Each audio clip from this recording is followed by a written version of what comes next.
All right, Dr. Srinivas Vourganti is on the live line with us. Black and brown men often encounter disproportionate rates of hypertension, diabetes, heart disease. Some of it is compounded by barriers to accessing health care. The second annual Man Up Chicago Men's Lifestyle Expo is set for June 8th, and it aims to bridge these gaps by providing accessible health screenings, wellness checks, and educational workshops. Doc, welcome to WVON. How are you?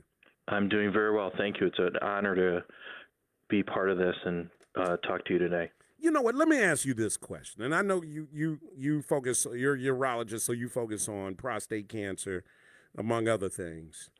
How come Black people index high with prostate cancer, with breast cancer, with hypertension, with, it seems like, these like, hey, Black people have a high rate of this, of that. It can't be genetically. Is it lifestyle? Is it our diet? Is it access to screenings? I completely agree. And, I did my training at the National Cancer Institute in Washington, just outside of Washington. There are people that devote their whole career to figuring this out. It's super complicated.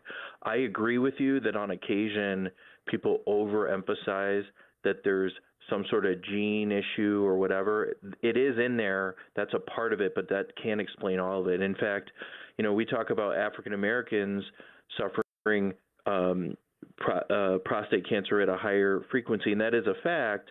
But the highest prostate cancer incidence in the world is in Scandinavia amongst the Swedes. So it's clearly not the color of your skin that's dealing with this, right? But in every population group, there's going to be factors. And if you don't believe that some environmental stresses, nutrition, access to health care, environmental pollutants, that's not a piece of this puzzle. I think that it's hard to measure, but that's something that we're going to have to address at all points. And that's why, we have to think about this as treating a community, in my opinion. And I do think like diet is a big issue for us in the African-American community. And I tell people all the time, if you just go to YouTube and if you just put in catfish, right? And I'm just using that as an example. And you click on a white person's page, right? And this is how they season their catfish. And then you click on a Black person's page and see how they season the catfish. It's two totally different seasoning methods there, my brother. And the difference is, like, Black folks will do, like, the holy grail: salt, pepper, garlic powder, right? And that's why we like to eat that we like to go to those restaurants. But then we will add something, and then I'm gonna add some Lowry's on top of it, and then I'm gonna get some I got something special, man. This is really gonna kick it up. I'm gonna put on some Cajun Zatamarans on top of it. And it's like, we already got salt, pepper, and all this stuff, and you're gonna kick it up another notch. And I'm thinking that's the problem right there. I would say it probably goes a little deeper than just nutrition, because you can take people and fix all of their nutrition and they'll still be non-modifiable events. In fact, this has been looked at. They did a huge government study called the Meal Study, and they're trying to track this all down. And I think sometimes people are looking for the magic bullet where they're like, hey, can I eat more tomatoes, pomegranates, turmeric, or cumin or whatever? There's not one silver bullet that's going to solve this. And even, you can't give up on your history and your culture and give up everything you eat. It's just, for us, what we need to do is realize that it's a holistic approach. You need to embrace diet and exercise and avoid smoking, physical activity, alcohol, obesity, all these things that plague all members of our society, not only the African American and people of color community. All of that helps us, right? Just exercise can help you live longer when you are diagnosed with cancer.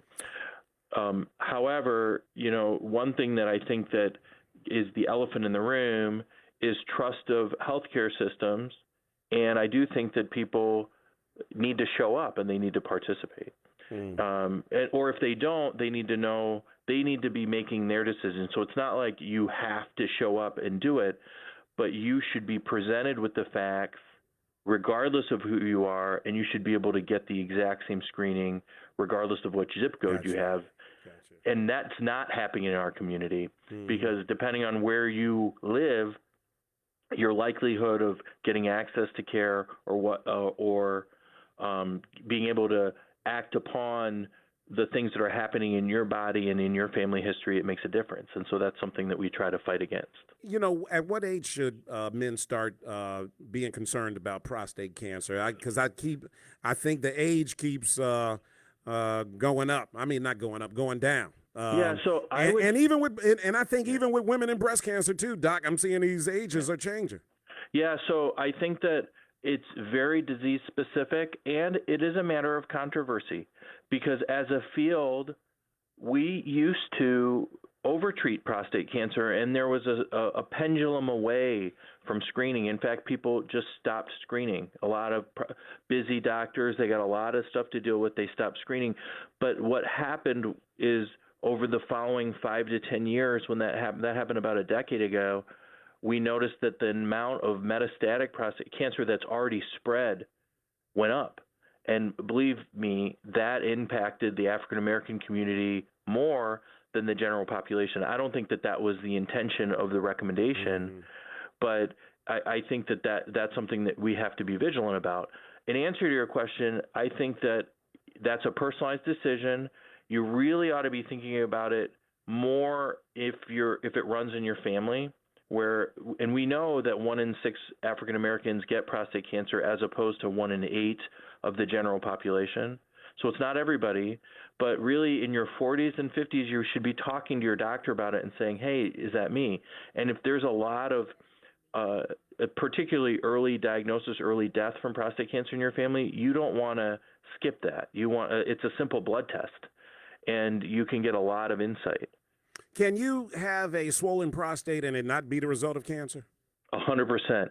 So that's the other, so the prostate itself is a sexual organ. It makes our semen. It's a fertility organ. It has 2 nasty habits.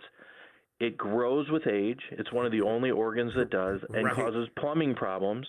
And it's the analogous organ to breast in women, because breast is the number 1 cancer in women and prostate cancer is the number 1 cancer in men. And so essentially it has that other nasty habit. And so just because you don't feel anything doesn't mean you don't have prostate cancer. Also, just because you're having urinary symptoms doesn't mean that you have that you do. It's probably growth, and both can happen at the same time. So you have to sort through that. Let me ask you this. Frankie just asked this question. If you are a woman and your father has prostate cancer, do you, as a woman, should you be concerned about breast cancer? Yeah, so there's and I have some families like this that I take care of, and there are very specific. So not every cancer is related to a gene that you've inherited, right? So some cancer, it's just a fluke thing that happened in your genes, and it's just that spot. But others, inherent susceptibility genes, so it's running in their families, and so there are prostate cancers and breast cancers that are associated. One example, it's called the BRCA gene, the BRCA gene. And there are women, when you have that in your family, and some big celebrities have come out and they know about this. So like Angelina Jolie she revealed and had her breast removed over this. She discovered she had this gene mutation, and she preventatively had her breast removed. The men in her family that inherit this, not all of them, but, if you have that gene, there's a 50-50 chance that each individual will get it because of how genetics works. You're half of your mama and you're half of your papa. And so if your dad has it and the gene is there, then of course you're going to want to adjust your breast cancer screening because that's in there. And so it used to be that this was a very research thing, like you had to go to some fancy lab, but now doctors on the front lines have access to this. You can just order this as a simple blood test, and the data can come back. Not every doctor really knows how to sort through it, but I would say we are blessed in this community to have major medical centers and people that really know how to work through that, and that there's no shortage. So as long as you're talking to your doctor and say, hey, and if your doctor seems confused, get a second opinion, and it's starting to get out there. So you don't have to go to the ends of the earth to get this. Dr. Srinivas Vourganti, are you here in Chicago, Doc? I am. I'm at Rush University. Everyone's welcome. The doors are open. Amazing, brother. You're amazing. That's my daughter is actually over there for breast cancer. Yes. And being treated. We're very excited. It's become an MD Anderson Cancer Center, and the mission of the hospital has been and has long been projecting out to our communities of color. They just had this this relationship with BMO, and they're really working hard just to open the doors. Brother, So that's the goal. I want you as my urologist. I tell you that, man. You sound amazing, guys. The second annual Man Up Chicago Men's Lifestyle Expo is set for June 8th. Let's be there. Doc's going to be there. Fellas, let's get our health together and live longer lives. Doc, thanks so much for coming on. I appreciate it. It's an honor. I'm always happy to help. Now, hold on. Thank you so much. Hold on a second, because Frankie wants to talk to you, my engineer. Don't hang up yet, Doc. All right, we'll get back to the phone calls. Let's fight some more, guys, when we return right after this.